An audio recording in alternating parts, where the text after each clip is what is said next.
Now at 5 and streaming on crossroadstoday.com, a groundbreaking moment as the community takes its first step toward opening its only inpatient addiction recovery center. Plus, a look at how daycares are handling the measles outbreak that's growing in Texas. And big news for anyone struggling to get their hands on the popular weight loss drugs like Ozempic. But there's a catch that could shake up the supply chain. Well, we've got the clouds now, and now the rain is going to arrive because we're getting so much cloud deck. You can see a few sprinkles there right about now, but it's going to increase. And tonight, after midnight, we may see a little ice and snow in the crossroads. We'll be talking about that coming up in just a moment. Raw milk is surging in popularity, but with a new health chief and a major outbreak in dairy herds, the debate over its safety is heating up. You're watching 25 News Now at 5. Good afternoon and thanks for being with us. I'm Shawna Currie. Ground is broken on a new inpatient addiction recovery center in the Crossroads. Hope Ranch is a division of the Billy T. Catan Recovery Outreach. The center will feature a full inpatient substance abuse recovery center located near the intersection of Highway 185 and Highway 59. It's expected to open early June of 2026. Billy Teakin Recovery Outreach will use its current building on Crestwood for outpatient treatment and recovery support services. A popular bakery in Los Fresnos, Texas, is closed after a visit from Immigration Customs Enforcement. Undocumented migrant workers were taken into custody and the store owners were arrested for harboring them. Stephanie Rosales has more. What is typically a busy parking lot on this chilly day sits empty at Abby's Bakery in Los Fresnos. I love their bread, especially on a cold day like this, and nothing beats it. People stop by the bakery with plans to pick up some pan dulce. Many were longtime customers of Abby's. What's good bread? It's a good place, clean place, and it's always full. Everyone who came by left once they read this sign. Sorry, we're closed. Some residents know why. Oh, sí. Iba pasando, ¿verdad? Por aquí y de repente vi que estaban muchas patrullas, al parecer eran del ICE. Roberto Vargas is from Los Fresnos. We spoke with him yesterday when he says he drove by Abby's and recorded this video that shows several unmarked units. According to a criminal complaint obtained by Channel 5 News, this was the second time the feds visited the bakery. The first visit was on Wednesday, February 12th. On that day, 8 people in the country illegally were apprehended at Abby's Bakery. It says, quote, the apprehension of the aliens was the result of a worksite enforcement action. A criminal complaint shows that the owners of Abby's Bakery admitted that they knew of the unlawful status of the migrants that were apprehended. They also admitted that they harbored them at their personally owned property. With both the workers and owners of this bakery taken away by federal authorities, some residents of Los Fresnos are on edge. I've come to this bakery, man, since I could drive, and just to find out that, in your local community, right around the corner, they're picking up people. Abby's Bakery opened in Los Fresnos 13 years ago. Customers hope this closure is temporary. Hopefully it'll open back and they get back together because they're working people. Now let's go to Chief Meteorologist Mac Perez with a first look at your forecast. And Mac, we're heading into the weekend. Are we going to be warming up? Slightly, yes. We are going to be not as cold as it was earlier. Now, what we have, of course, is the cloud deck. And now we're going to start seeing rain develop, probably tonight into tomorrow morning. Now, because we're getting very close to 32 degrees in areas north of Victoria, we may have a little freezing rain overnight. I said snow, but I didn't mean snow. I just said freezing rain. That's rain that falls as a liquid and freezes on contact with cold surfaces. We'll talk about it and we'll figure out where it's going to fall coming up in just a few minutes. Back to you, Shawna. The number of measles cases in Texas has grown to 90, with 2 more West Texas counties reporting infections. That's according to State Health Department. To read the full Texas Tribune article, visit crossroadstoday.com. At least 15 of those cases in the South Plains of Texas are in children under the age of 5. Kaylee Jo Hummel talked with daycares about what is concerning for their kids. Newborn babies, they don't receive the vaccine until they're 1 year old. And children can't receive the second dose until they're 4 years old. We have a dedicated cleaning staff that kind of cleans the building on a daily. Michael Sandoval is the owner of Here We Grow and says they're always thinking about safety, measles outbreak or not. We've known about it, prepping for it, just kind of doing the same things that we normally do when it comes to sickness. Sandoval says there are kids in his daycare who aren't vaccinated, and according to the Texas Health Services Code, that's okay as long as it's a medical exemption or parental exemption, including religious beliefs. And across town at Lubbock Early Learning Centers, all of their kids are vaccinated right now, but the executive director says it's a case-by-case basis. Sometimes you have a family who does not choose to do that, and that won't exclude them from being enrolled. If we did, we might have to look at things a little differently because we need to protect that child as well as the children who are here and the ones who are not of age yet to get those vaccinations. SCAF says they are always monitoring shot records and checking kids at drop-off. We do a head-to-toe health check on every child when they come in. And for both daycares, teaching healthy habits is part of the daily routine. The ABCs 1, 2, 3s is a normal thing, but we also teach them like washing hands, how to clean their own noses. We do start those habits in the infant room and we carry them all the way through our preschool rooms. So this brings us to our viewer poll today. Has the measles outbreak changed your view on vaccines? Yes, I now see vaccines as more important. No, my view on vaccines remains the same. Or I was always in favor of vaccines. I was always skeptical of vaccines. Or I need more information before deciding. We want to hear from you. Visit crossroadstoday.com/vote to take part. And right now, 70% of voters say they were already in favor of vaccines prior to this measles outbreak in Texas. Continue voting, and we will have the latest numbers coming up on 25 News Now at 6. The nationwide Ozempic shortage is officially over. The FDA says there's no longer a supply issue with Ozempic and Wegovy after demand skyrocketed since 2022. Novo Nordisk says they're now meeting or exceeding demand. However, they have warned about knockoff versions of the drugs, and with the shortage ending, compounded versions might be banned. The FDA won't take action against compounding pharmacies for the next 60 to 90 days. Raw milk is trending on social media as Americans seek less processed food, but the FDA calls it one of the riskiest foods. This comes as bird flu impacts U.S. dairy herds and Robert F. Kennedy Jr. pushes to end the FDA's stance. Lee Waldman visited a farm to see how this raw milk is collected. With his cows brushed and milking equipment thoroughly cleaned, we're ready to go. Stephen Vincent is ready to begin milking his dairy cows at Brookby Farm in upstate New York. These specialized machines collect approximately 300 gallons of milk weekly. It's then cooled and bottled on site. He and his wife Jamie sell it directly to customers in the family farm store. I just feel like people have gotten to a point where they want to get back to more natural way of living and eating. In the past few months, they say they've personally seen the demand for raw milk skyrocket. We have families that come get it in 5-gallon buckets. As bird flu becomes a growing concern, impacting dairy herds in states including California and Nevada, the Vincents are back to COVID-era protocols.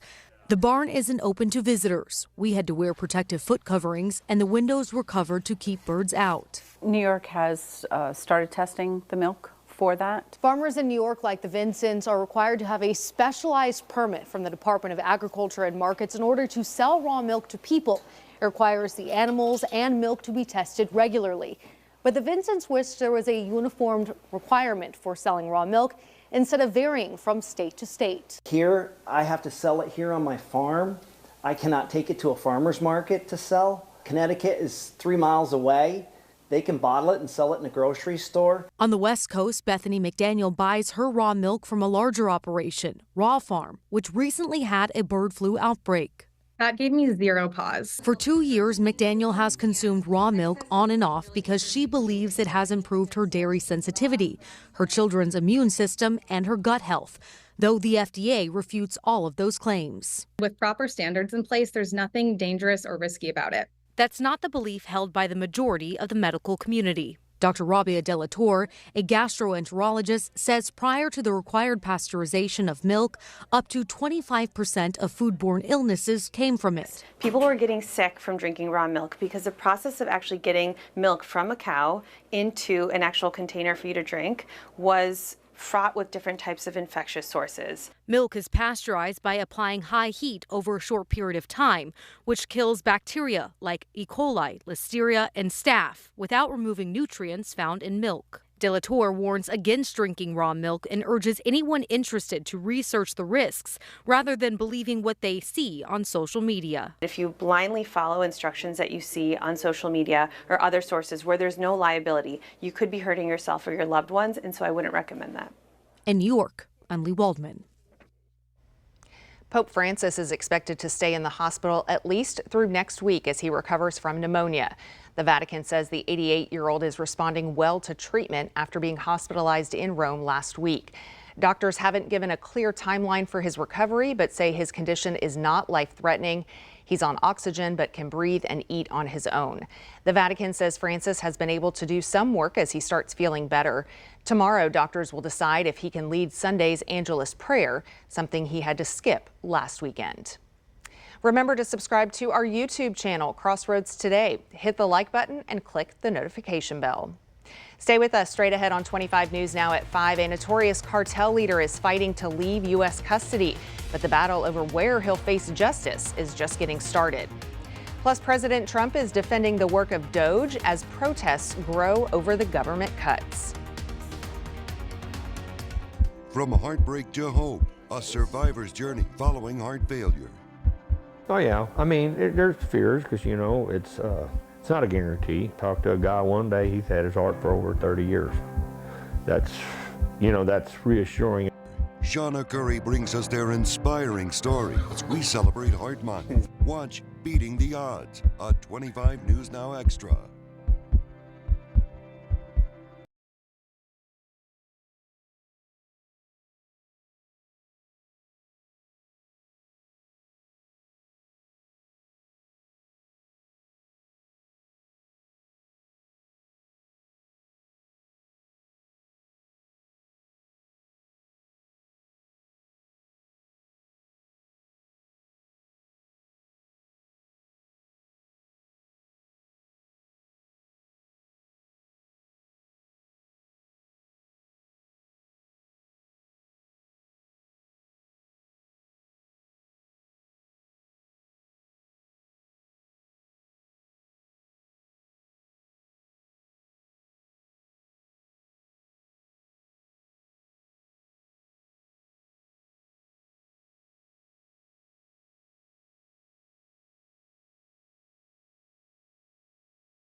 The Trump administration is defending the work of DOGE as protests build against the government's ongoing massive cuts. The White House says President Trump campaigned and won on the promise to cut waste, fraud, and abuse. ABC's Perry Russum is in Washington. As President Trump faces growing backlash for his widespread government cuts, from protests for firing federal workers to the transportation secretary being booed after announcing the possibility of revoking the government's investment into California's high-speed rail project. So we've seen over the course of the last month what DOGE has exposed with regard to fraud, waste, and abuse. Trump today is praising the work being done by Elon Musk and his Department of Government Efficiency. And Elon is doing a really good job. And I said, who are these people that travel? We call them the Dogers. And I said, what are they? He said, they're generally young people with extremely high IQs who are very good with computers. Voters in red districts now voicing frustration over the cuts. Georgia Republican Congressman Rich McCormick hosting a town hall last night. We are all freaking off about this. You're going to hear it and feel it. There should be no secret about the fact that this administration is committed to cutting waste, fraud, and abuse. The president campaigned on that promise. Americans elected him on that promise, and he's actually delivering on it. Musk yesterday given a ceremonial chainsaw at the Conservative Political Action Conference. This is the chainsaw for bureaucracy. Chainsaw! Trump and Musk are contemplating giving some of the money saved by Doge back to the American people. It would require congressional approval. House Speaker Mike Johnson now tamping down expectations. We have a giant deficit that we're contending with. I think we need to pay down the credit card, right? That's what I think we need to do. The latest cuts are happening at the IRS, where more than 6,000 workers are in the process of being fired. That's about 6% of the entire workforce. Sources say those being fired have no direct role in the processing of tax returns, but there are still concerns there could be delays. Perry Russum, ABC News, Washington. Luigi Mangione in New York's Supreme Court today. It marks the first time he has appeared before a judge since he pleaded not guilty to murder charges in his arraignment. Mangione is accused of killing United Healthcare CEO Brian Thompson last December. He led authorities on a national manhunt for nearly a week. The judge asked both the defense and prosecution for an update on exchange of evidence and refused to set a new trial date. Cameras were not allowed in the courtroom. Mangione also faces charges in Pennsylvania. That is where he was eventually arrested. Mexico has officially requested the repatriation of cartel leader Ismael El Mayo Zambada. He's been in U.S. custody since July 2024, but argues his arrest in El Paso violated his rights. Federal officials say he was with another fugitive cartel leader when taken into custody. Now his lawyers are pushing for formal extradition and asking the U.S. not to seek the death penalty. Zambada has pleaded not guilty to charges of murder and drug trafficking. Take a look at this. An explosion at a beachside resort in Hawaii left several people hurt, and it was all caught on camera. Video shows debris shooting from the Walla Resort in Maui. Police who were walking on the beach when the blast happened can be seen running for cover. Authorities believe a propane tank explosion was sparked by a grill malfunction. At least 7 people were hurt, at least 3 in critical condition. 1 person had to be airlifted for treatment. The official cause of the explosion remains under investigation. Well, good afternoon, everybody. Not quite as beautiful here at the Crossroads. We've got all kinds of cloud cover. Still rather chilly weather out there, but things are going to be changing over the next 3 or 4 days. Right now we're at 44 degrees. It feels like 37 because of the wind at the surface, but aloft we're now getting a south wind, which is bringing in the cloud cover. We were down to 38 this morning, only 45 this afternoon. Temperatures, as you can see around the state, rather chilly, but now that we have the clouds, now comes the rain and the possible freezing rain overnight. I'll have the latest coming up after this. Here's a look at what you can expect on Community Crossroads. We hear from Restoration House Ministries. We also hear from the Region 3 Education Service Center. And we hear from the Museum of the Coastal Bend and St. Joseph High School.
Well, from the deep freeze to a little springtime weather next week. It's going to be a wild change in the next couple of days. While we're at 44 right now, Dallas is at 33, and you can see it's in the 30s throughout much of West Texas. Temperatures didn't moderate much, but as we now pick up that south wind, it's still northeast right now, but overnight we're going to start seeing just enough moisture to start picking up a little light rain activity. It begins as a kind of a drizzle mist, and then it'll get a little heavier overnight. Now, while here we are in Victoria, but I want you to see down south, you can see how there's a lot more activity down in Brownsville and in the valley, and this is part of that system that's going to go northbound into our area.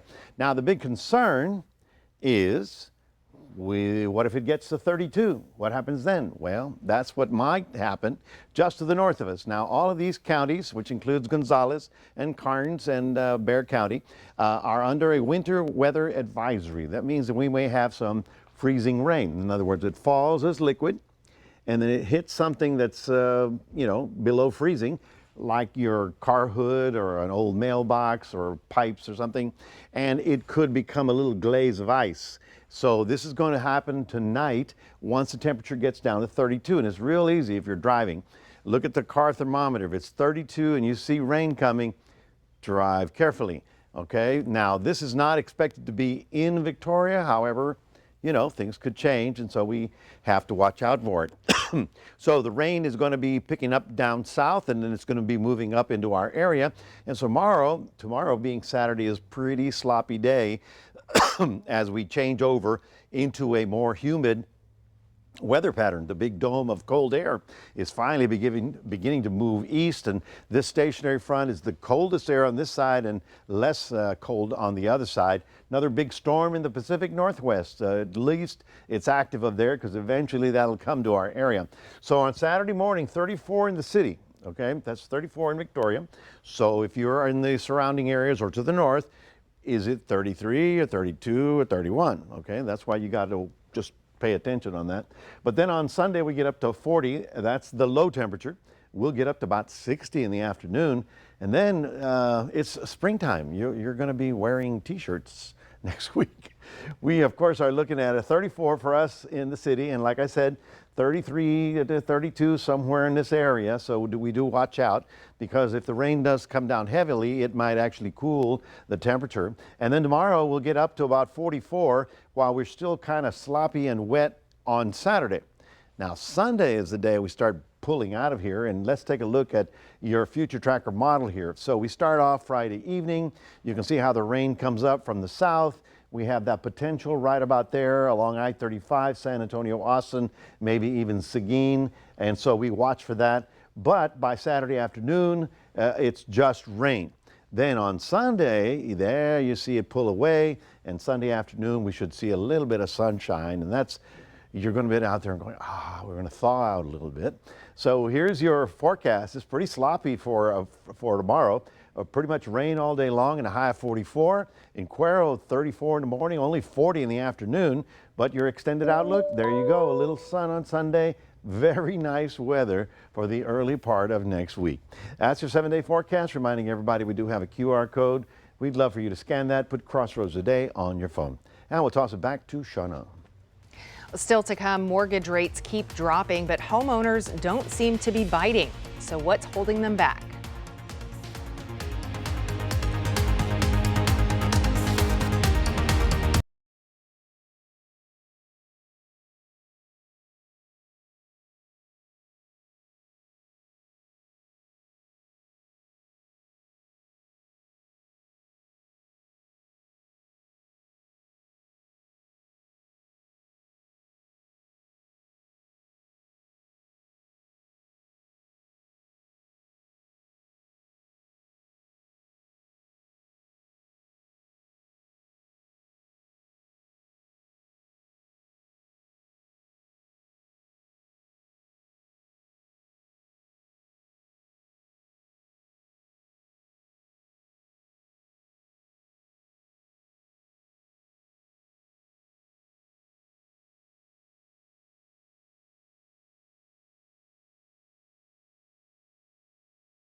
The markets closed down to end the week. Here are today's numbers. The Dow down 749 points. The S&P 500 down 104 points. The Nasdaq down 438 points. And oil is down $2.23 to $70.40 per barrel. Tesla has recalled more than 376,000 vehicles in the U.S. due to an issue with the power steering assist. The National Highway Traffic Safety Administration says the problem can happen when the power steering loses power when the vehicle stops and then tries to move again, making it difficult to steer. The recall covers certain 2023 Model Y and Model 3 vehicles. According to the NHTSA, the electric car maker already released a free over-the-air software update. People who own a recalled vehicle will get letters notifying them of the problem after March 25th. Mortgage rates down again, but so far that is not boosting home sales. Freddie Mac says the average rate for a 30-year mortgage last week hit 6.85%, down slightly compared to the week before. It's the fifth straight week the rates have fallen, but applications for mortgages to purchase a home are down 6%. Inflation is on the rise and Americans are growing concerned. According to the latest University of Michigan survey, consumer sentiment dropped in February, down 10% from January. A CNN poll released Thursday also showed 62% of American adults say President Donald Trump is not properly dealing with inflation. Sentiment that the Trump administration has unveiled 10% tariffs on products from China and 25% tariffs on all aluminum and steel imports. Nissan in the slow lane at credit rating agency Moody's. The car maker's credit rating pushed down to junk status, with Moody's pointing to a weak and worsening outlook. Potential merger talks between Nissan and Honda fell apart last week. Well, do you think you can call this year's Academy Award winners? Step into the spotlight and predict the Oscars for your chance to win a gift card bundle from Peter Piper Pizza. Visit crossroadstoday.com to submit your predictions. Well, don't go away. Forget Best in Show. New Zealand just crowned a Bug of the Year, and it's got some sticky habits that you won't believe. Tonight, with thousands of IRS workers across the country laid off, the Pentagon braces for cuts. Plus, the bipartisan pushback against anti-Ukraine rhetoric. World News Tonight with David Muir is America's most watched newscast.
Well, in the U.S., we crown a Best in Show dog each year. In New Zealand, They pick a bug of the year.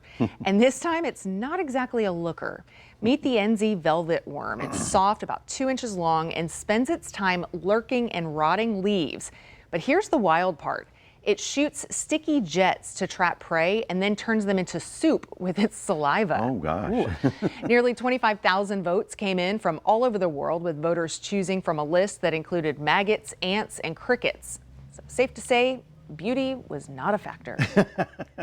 Yeah, well, it's kind of cute, the little kind of velvety look there. Yeah, that's where it gets its name. I wouldn't but want it to spit at me, you know. Yeah. And not really a beauty of a weekend either. No, not really, but it's going to be slowly warming up. Now, tomorrow, it looks like a little sloppy. We're going to be looking at light rain pretty much on and off all day, still on the chilly side. Sunday is when we finally break out of this, and we'll see a little sun and then get up to about 60 on Sunday afternoon.